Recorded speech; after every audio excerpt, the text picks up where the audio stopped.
What if 300 men could change the course of history? In 480 BCE, a small band of Spartan warriors and their allies stood against the largest empire the world had ever seen. The Battle of Thermopylae became legend not just for its military tactics, but for the sheer audacity of those who dared to defy an emperor. How did a narrow mountain pass become the stage for one of history's most epic last stands?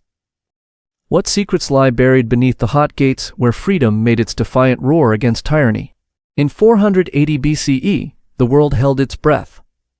From the east, a storm was gathering, a force of unprecedented scale and ambition. The Persian king, Xerxes I, fueled by a desire to avenge his father's defeat and expand his dominion, marshaled an empire. Hundreds of thousands of soldiers, drawn from every corner of his vast territories, marched west. The Hellespont, a formidable natural barrier, was tamed by a marvel of engineering, a pontoon bridge over which the army flowed for 7 days and nights. This was not merely a campaign. It was a continent in motion. A tide of conquest intent on swallowing the disparate city-states of Greece.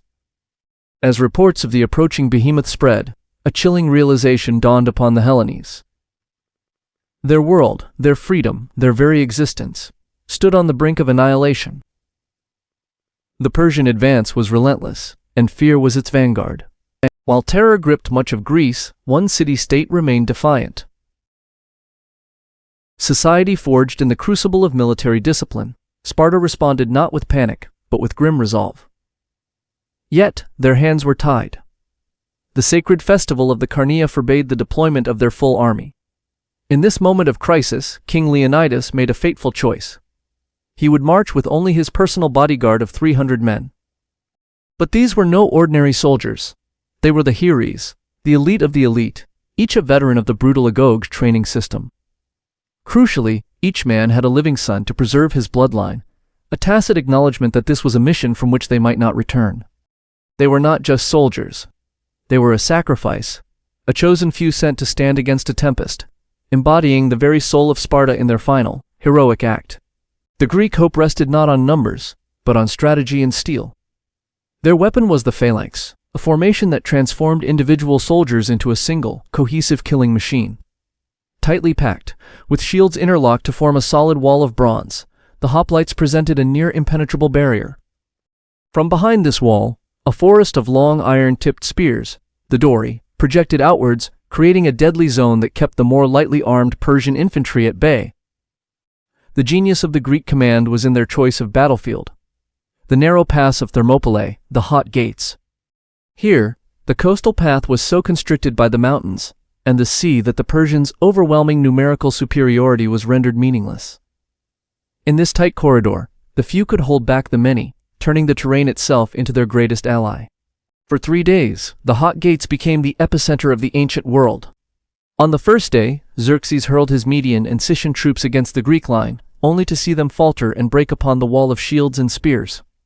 The pass was choked with the fallen. Frustrated, on the second day, the king deployed his finest warriors, the legendary Immortals. But even they could not pierce the Spartan-led defense. The Greeks, masters of tactics, employed feigned retreats, luring the Persians into a disorganized charge before turning to confront them in the narrow space, inflicting immense casualties. The empire was shaken. But as the second day bled into night, a shadow fell over the Greek camp. A local man named Ephialtes, motivated by greed, sought out the Persian king. He revealed a secret, a hidden mountain path that would bypass the pass and encircle the defenders. The discovery of the path sealed their fate. Leonidas, aware of the encirclement, dismissed the bulk of the Greek force. He remained with his 300 Spartans, 700 Thespians who chose to stay, and 400 Thebans of questionable loyalty. Their final stand was not a bid for victory, but for time. They fought with a ferocity born of sacrifice, holding the pass to the last man.